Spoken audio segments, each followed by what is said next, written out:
this isn't easy because it takes courage to be that person who will say why, who will ask questions, who will challenge the way things are around here.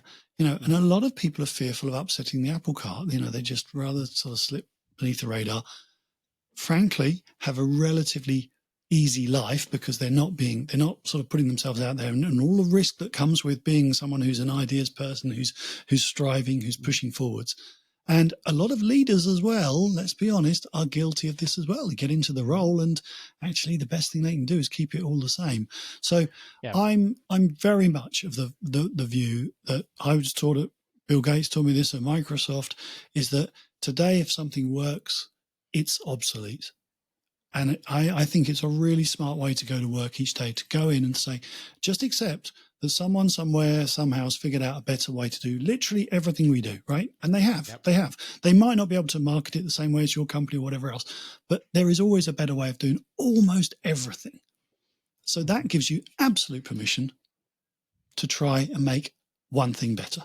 That's it. It's like, oh, okay, so I can improve things. Yes, you can. And it's not right to sit back and wait for somebody else to do that. If that thing relates to your personal mission, if it's something you can see, if it's something that you have an idea about, then it is absolutely on you to have a go. And that's, again, where the process sort of helps people step through that so that they're not feeling vulnerable, they're not exposing themselves, and they're getting other people on board to help them along the way as well. All right. Well, Alistair, I end every podcast asking the exact same question, and everyone always has the same reaction.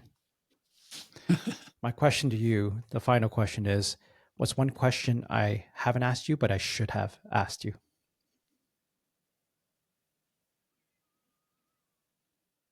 What if it doesn't work?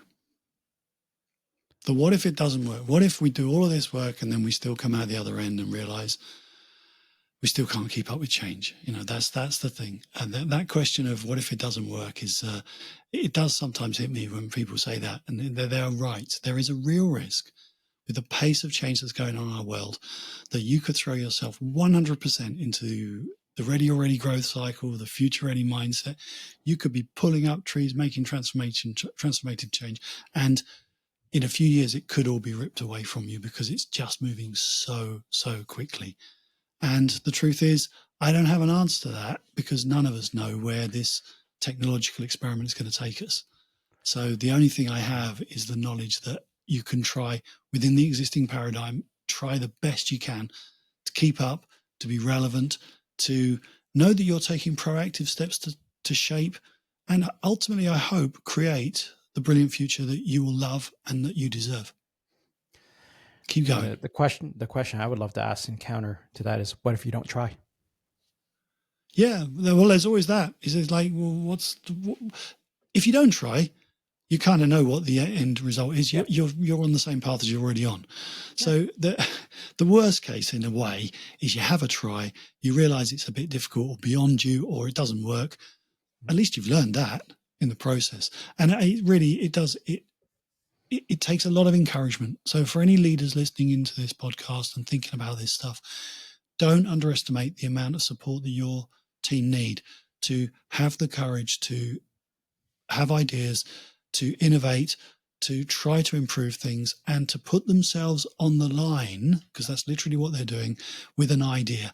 So nurture that stuff, build that culture, try to get people with a future-ready mindset, and that they in turn will take the pressure off of the leader's shoulders because the ideas will be coming from the right place, from the people doing the work, rather from the leader who's been given the badge of honor to somehow predict the future. And of course, they're rubbish at doing that, just as I was.